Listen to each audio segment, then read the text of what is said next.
Hi friends, welcome to TFC media planet leaf. ప్రతిరోజు ఒక సరికొత్త విషయంతో వీడియో చేసే నేను ఈరోజు 2 టాపిక్స్ కలిపి ఒక వీడియోగా ప్రయోగాత్మకంగా చేయబోతున్నాను. నా ఈ ప్రయత్నాన్ని ఆదరిస్తారని ఆశిస్తూ ఈ వీడియోలో టాప్ 10 అన్నోన్ ఫ్యాక్ట్స్ గురించి మరియు నాగబంధం అంటే ఏమిటి అనే విషయాన్ని చూపించబోతున్నాను. ఎన్నో వింతలు మరెన్నో అద్భుతాలు మన చుట్టూ జరుగుతున్నాయి. వాటన్నింటి గురించి అందరికీ తెలుసా అనే ప్రశ్న వేస్తే తెలియదనే సమాధానం చెప్పాలి. కానీ కుదురుగా ఉండని మన మనస్సు మనకి తెలియని నిజాలను తెలుసుకోవాలని తహతహలాడుతుంది. మరి అలాంటి 10 అమేజింగ్ ఫ్యాక్ట్స్తో మీ ముందుకు వచ్చాను. వీటిలో కొన్నింటి గురించి మీలో చాలామందికి తెలిసినా ఈ వింతలు తెలియని వారికి తెలియజేయడమే నా ఈ వీడియో ఉద్దేశం. మరి ఆ విషయాలు తెలుసుకునే ముందు పిల్లలకి ఆనందాన్ని, జ్ఞానాన్ని, తెలివితేటలను పెంచే యానిమేటెడ్ వీడియోస్ కొరకు మా స్లేట్ కిడ్స్ ఛానల్ని సబ్స్క్రైబ్ చేసుకోండి. ఆ ఛానల్తో పాటు మా ఇతర ఛానల్ లింక్స్ ఈ వీడియో క్రింద ఉన్న డిస్క్రిప్షన్లో పొందుపరిచాను. నంబర్ 10, ఫ్రెండ్స్లో కానీ ఫ్యామిలీలో కానీ ఫన్నీ చేష్టలతో మాటలతో అందరినీ ఆనందపరిచే ఫన్నీ పీపుల్ మన జీవితంలో చాలామందినే చూస్తాం. వీరిని చూసి చాలా ఫన్నీ మనిషి, ఇతను ఎప్పుడూ సంతోషంగా ఉంటాడు అని అనుకుంటే మీరు పప్పులో కాలేసినట్లే. ఎందుకంటే ఈ మధ్య జరిగిన ఒక సర్వే ప్రకారం ఎవరైతే ఎక్కువ ఫన్నీగా ఉంటారో వారే ఎక్కువగా డిప్రెషన్కి లోనవుతారట. నంబర్ 9, మన భూమి మీద ఉన్న అందమైన జీవరాశులలో హమ్మింగ్ బర్డ్స్ పేరు ప్రత్యేకంగా చెప్పుకోవాలి. ఎక్కువగా పూలలో ఉన్న మకరందాన్ని త్రాగే ఈ పక్షులకు ఒక ప్రత్యేకత ఉంది. ఇవి పూలలోని మకరందాన్ని త్రాగే ముందు ఆ మకరందం యొక్క తీపి శాతాన్ని వాటి నాలుకతో తాకి పరీక్షిస్తాయట. ఆ మకరందంలో 10% కంటే తక్కువ తీపి ఉంటే ఆ పూల జోలికి అవి రావట. నంబర్ 8, ఇళ్లలో తయారు చేసే ఆహార పదార్థాల నుంచి జబ్బులు తగ్గించే మందుల వరకు ఎన్నో రకాలుగా ఉపయోగపడే పదార్థాల పేరు ప్రస్తావనకు వచ్చినప్పుడు ఆ లిస్టులో తేనె ముఖ్య స్థానంలో ఉంటుంది. మరి అటువంటి తేనెను మనకు అందించే తేనెటీగల కష్టం అసామాన్యమని చెప్పాలి. 1 కేజీ తేనెను తయారు చేయడానికి సుమారు 1100 తేనెటీగలు 4 మిలియన్ పుష్పాల నుంచి మకరందాన్ని సేకరించాలట. నంబర్ 7, ఎడారి ప్రాంతంలో ఎక్కువగా కనపడే జీవులు ఒంటెలు. ఇవి కొన్ని వేల సంవత్సరాలుగా ఎడారి ప్రాంతాలలో మనుగడ సాగిస్తున్నాయి. నీటి చుక్క కూడా దొరకని ఎడారిలో జీవించడానికి అనుకూల శరీరతత్వం ఒంటెల సొంతం. సాధారణ జీవి ఏదైనా తన ఒంట్లోని నీటి శాతం 15కు మించి తగ్గితే అవి డీహైడ్రేషన్కి లోనవుతాయి. కానీ ఒంటెల శరీరంలోంచి 20 నుంచి 25 మించి తగ్గితే కానీ అవి డీహైడ్రేషన్కి లోనవ్వవు. అంతేకాదు, ఇవి నీరు లేకుండా ఎక్కువ దూరం ప్రయాణించగలవు. కానీ ఒక్కసారి నీరు కనబడితే సుమారు 152 లీటర్ల నీటిని స్వాహా చేసేస్తాయి.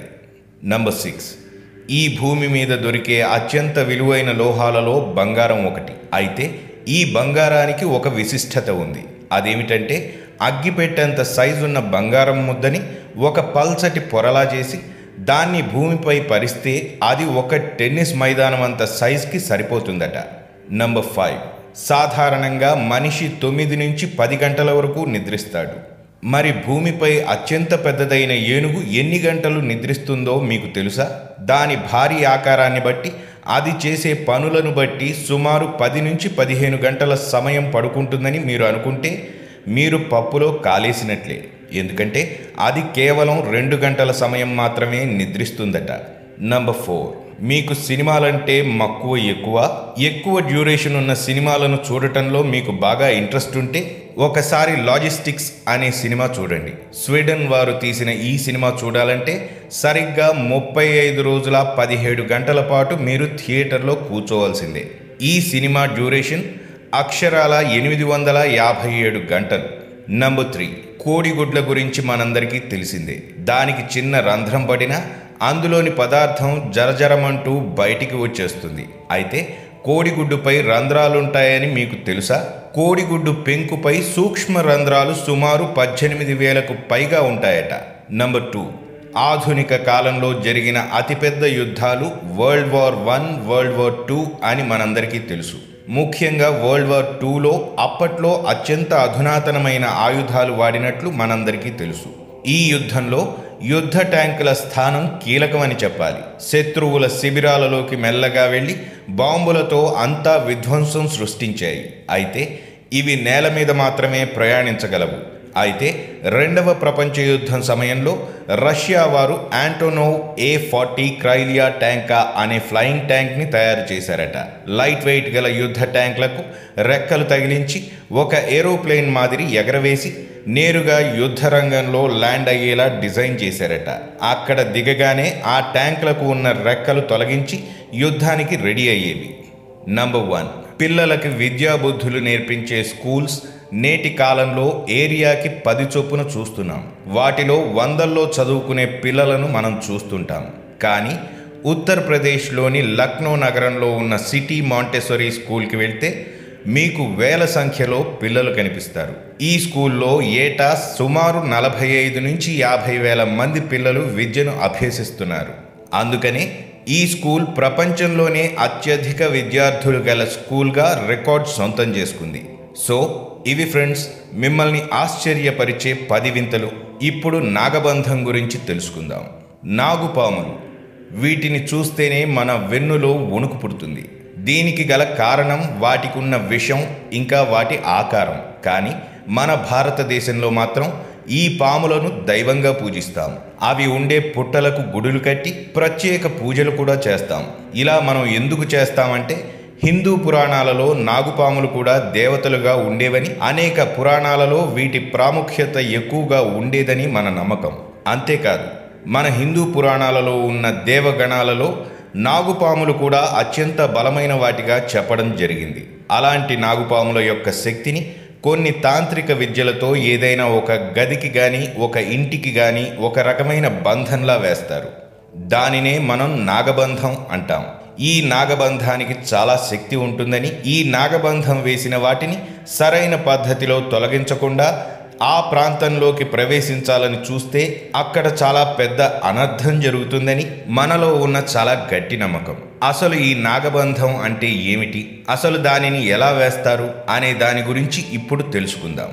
ఇప్పుడు ఈ నాగబంధం గురించి తెలుసుకోవడానికి మనం రామాయణ కాలానికి వెళ్ళాలి. అసలు నాగబంధానికి రామాయణానికి సంబంధం ఏమిటి అనేది మీ డౌట్. కానీ నేను చెప్పేది వింటే ఆ డౌట్ మీకు తీరిపోతుంది.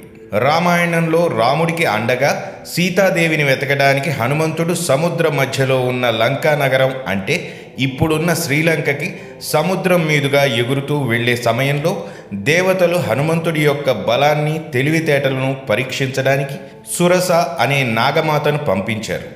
ఆ నాగమాత హనుమంతుడు వెళ్లే మార్గానికి బంధంలా అడ్డు వచ్చింది.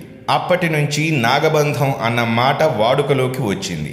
అయితే హనుమంతుడు తన తెలివితేటలతో, బలంతో ఆ సురసను తప్పించుకుని సీతాదేవిని వెతికి రామాయణాన్ని ముందుకు తీసుకువెళ్ళగలిగాడు. అప్పటి నుంచి తాంత్రిక విద్య నేర్చుకున్న కొంతమంది యోగులు, సిద్ధులు మాత్రమే ఈ నాగబంధం వేయగలరు. ఇందులో కేరళకు చెందిన తాంత్రికులు పూర్వం నుంచి కూడా ప్రసిద్ధి చెందారు. అయితే నాగబంధం వేయటం అంత సామాన్య విషయం కాదట. అది చాలా అనుభవం ఉన్నవారు తప్ప వేరే ఎవరైనా వేయడానికి ప్రయత్నించి అది గనుక వికటిస్తే పరిణామాలు చాలా తీవ్రంగా ఉండేవట. అంతేకాదు, ఎంతో కష్టమైన నాగబంధం నుంచి విడిపించడానికి ఒక మంత్రం కూడా ఉందట. ఆ మంత్రమే గరుడ మంత్రం. నాగబంధం వేసిన గదికి గాని ఆ ప్రాంతానికి గాని దాని నుంచి విడిపించడానికి ఈ గరుడ మంత్రాన్ని ఉపయోగిస్తారట. కానీ దీనిలో కూడా ఒక చిక్కుంది.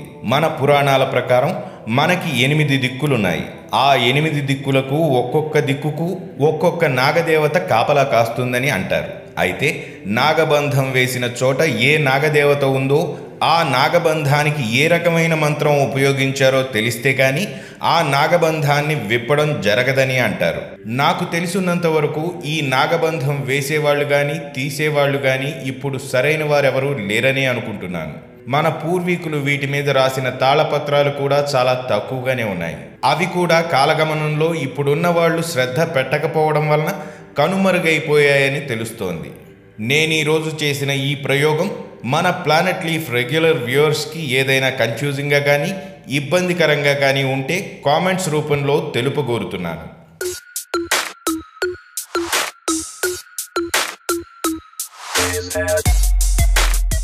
మరిన్ని ఇంట్రెస్టింగ్ వీడియోస్తో మళ్ళీ మీ ముందుకు వస్తాను.